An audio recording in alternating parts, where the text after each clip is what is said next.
So it is of two kinds, as mundane and supramundane. 33. In the first of the triads the inferior is produced by inferior zeal, purity of consciousness, energy or inquiry, the medium is produced by medium zeal, etc., the superior, by superior, zeal, and so on.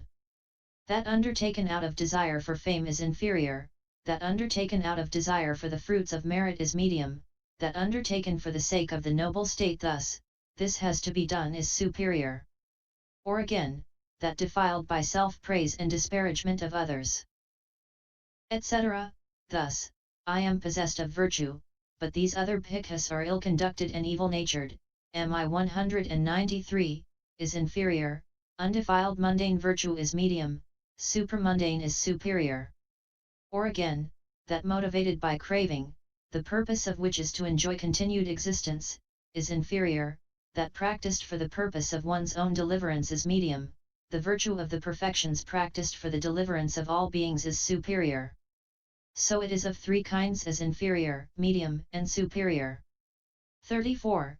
In the second triad that practiced out of self-regard by one who regards self and desires to abandon what is unbecoming to self is virtue giving precedence to self.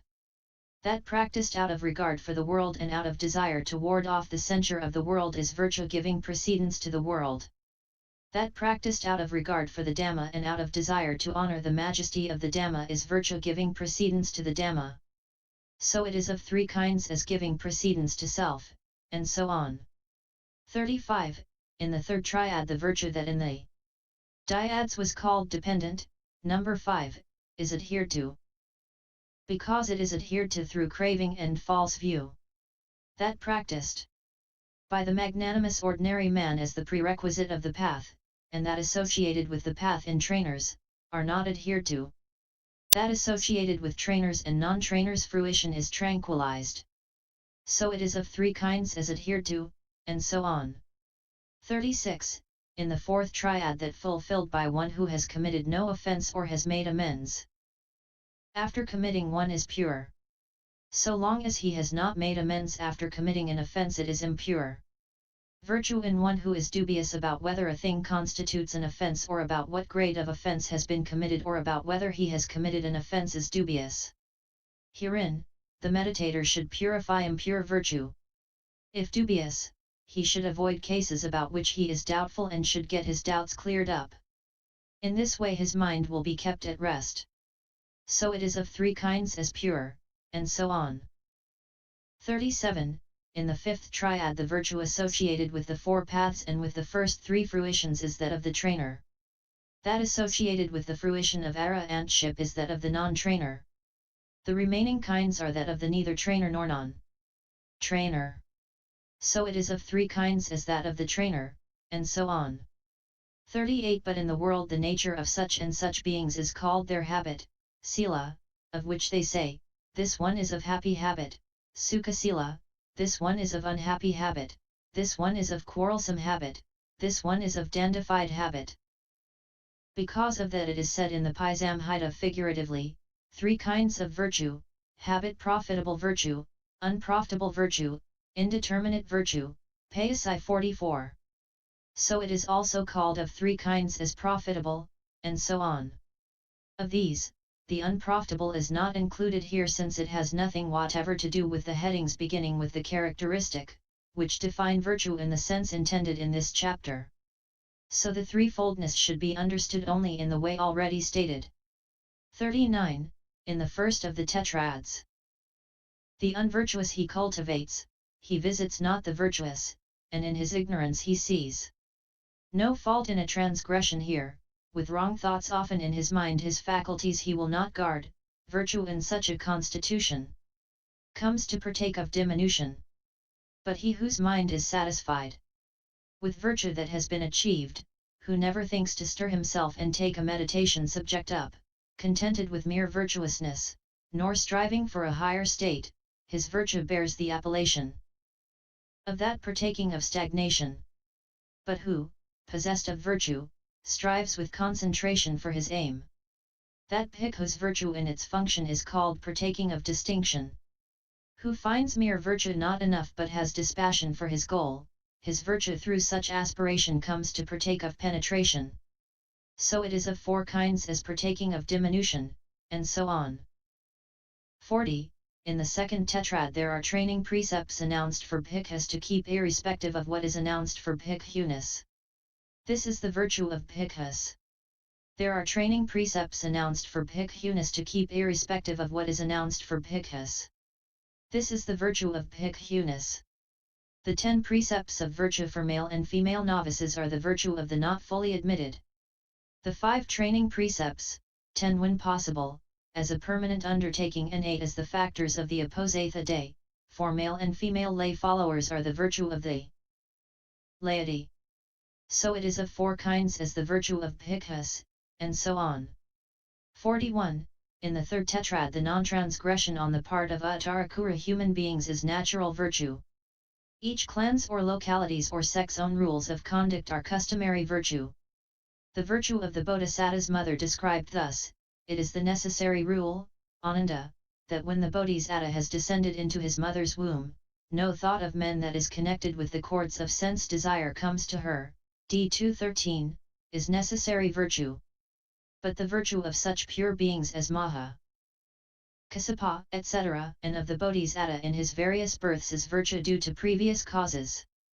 So it is of 4 kinds as natural virtue, and so on. 42. In the fourth tetrad. A.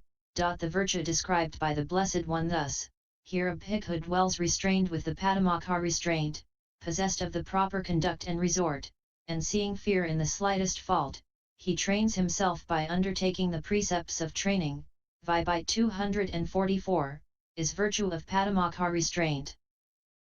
B. That described thus, on seeing a visible object with the eye, he apprehends neither the signs nor the particulars through which, if he left the eye faculty unguarded, evil and unprofitable states of covetousness and grief might invade him, he enters upon the way of its restraint, he guards the eye faculty, undertakes the restraint of the eye faculty. On hearing a sound with the ear. On smelling an odour with the nose. On tasting a flavour with the tongue. On touching a tangible object with the body.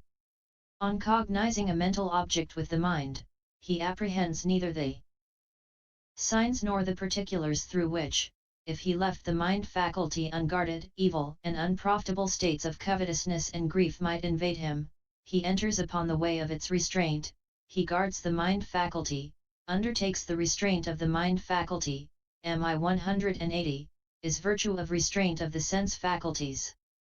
C. Abstinence from such wrong livelihood as entails transgression of the 6 training precepts announced with respect to livelihood and entails the evil states beginning with scheming, talking, hinting, belittling, pursuing gain with gain, M 275, is virtue of livelihood purification. D. Use of the 4 requisites that is purified by the reflection stated in the way beginning, reflecting wisely, he uses the robe only for protection from cold, MI 10, is called virtue concerning requisites. 43 Here is an explanatory exposition together with a word commentary starting from the beginning. A. Here, in this dispensation. A bhikkhu, a clansman who has gone forth out of faith and is so styled because he sees fear in the round of rebirths, Caesarea Canada, or because he wears cloth garments that are torn and pieced together, and so on.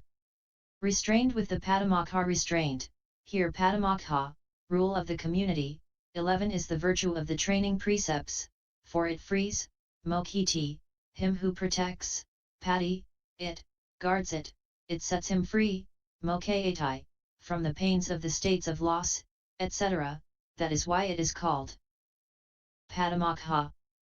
Restraint is restraining, this is a term for bodily and verbal non-transgression. The Patimokkha itself as restraint is Patimokkha restraint. Restrained with the Patimokkha restraint is restrained by means of the restraint consisting in that Patimokkha, he has it, possesses it, is the meaning. Dwells, bears himself in one of the postures. 44 The meaning of possessed of the proper conduct and resort, etc., should be understood in the way in which it is given in the text. For this is said, possessed of the proper conduct and resort. There is proper conduct and improper conduct. Herein, what is improper conduct? Bodily transgression, verbal transgression, bodily and verbal transgression, this is called improper conduct. Also all unvirtuousness is improper conduct. Here someone makes a livelihood by gifts of bamboos, or by gifts of leaves, or by gifts of flowers, fruits, bathing powder and toothsticks, or by flattery, or by bean soupery, or by fondling, or by going on errands on foot, or by one or other of the sorts of wrong livelihood condemned by the Buddhas. This is called improper conduct. Herein, what is proper conduct? Bodily non-transgression, verbal non-transgression, bodily and verbal non-transgression, this is called proper conduct. Also all restraint through virtue is proper conduct. Here someone does not make a livelihood by gifts of bamboos, or by gifts of leaves, or by gifts of flowers, fruits, bathing powder and toothsticks, or by flattery, or by bean soupery, or by fondling, or by going on errands on foot, or by one or other of the sorts of wrong livelihood condemned by the Buddhas. This is called proper conduct. 45. Proper resort. There is proper resort and improper resort. Herein, what is improper resort?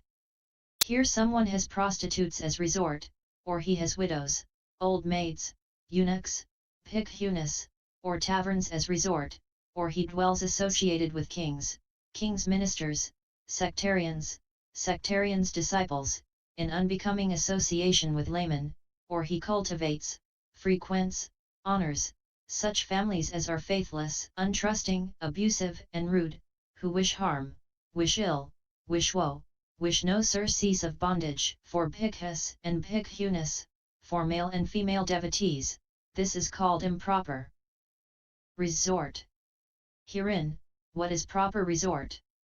Here someone does not have prostitutes as resort, or taverns as resort, he does not dwell associated with kings, sectarians' disciples, in unbecoming association with laymen, he cultivates, frequents, honors, such families as are faithful and trusting, who are a solace, where the yellow cloth glows, where the breeze of sages blows, who wish good, wish well, wish joy, wish surcease of bondage. For bhikkhus and bhikkhunis, for male and female devotees, this is called proper resort.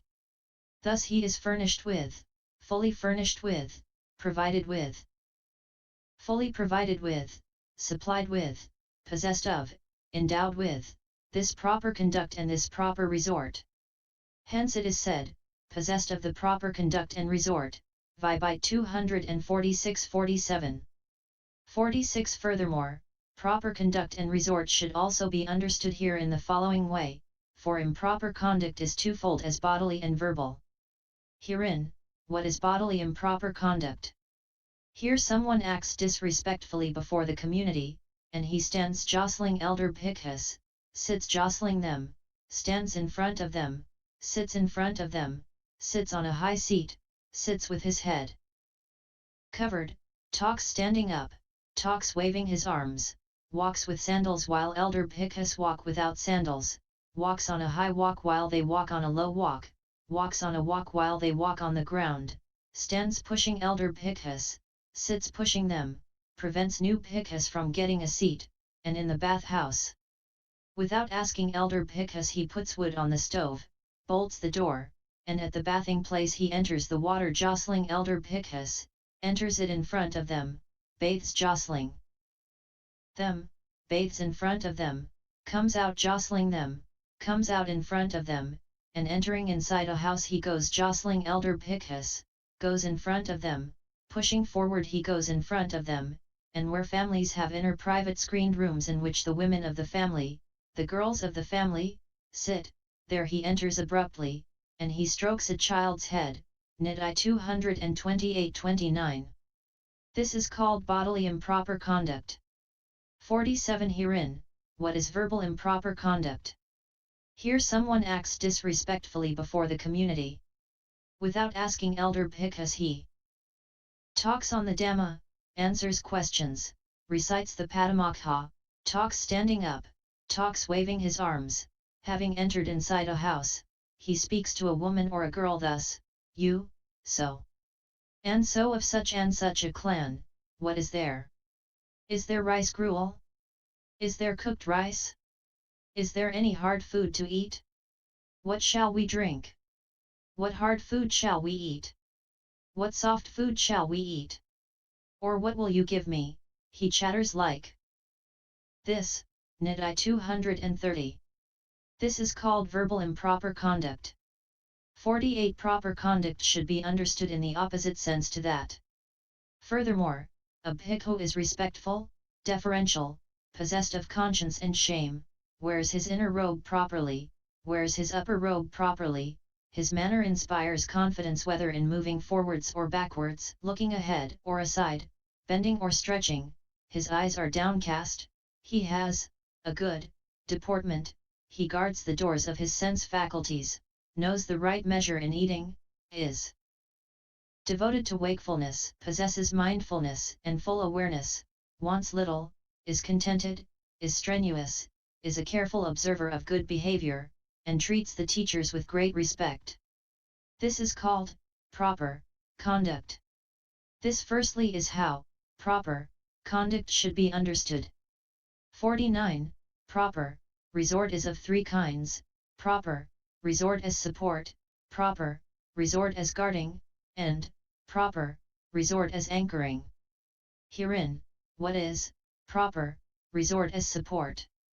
A good friend who exhibits the instances of talk, in whose presence one hears what has not been heard, corrects what has been heard, gets rid of doubt, rectifies one's view, and gains confidence, or by training under whom one grows in faith, virtue, learning, generosity and understanding, this is called proper resort as support.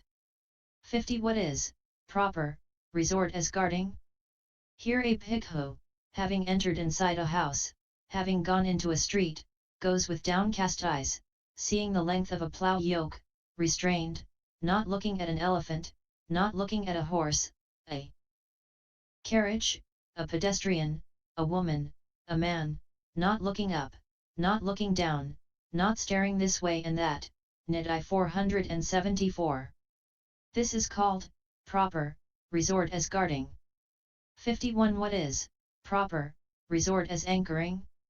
It is the four foundations of mindfulness on which the mind is anchored, for this is said by the Blessed One, Bhikkhus.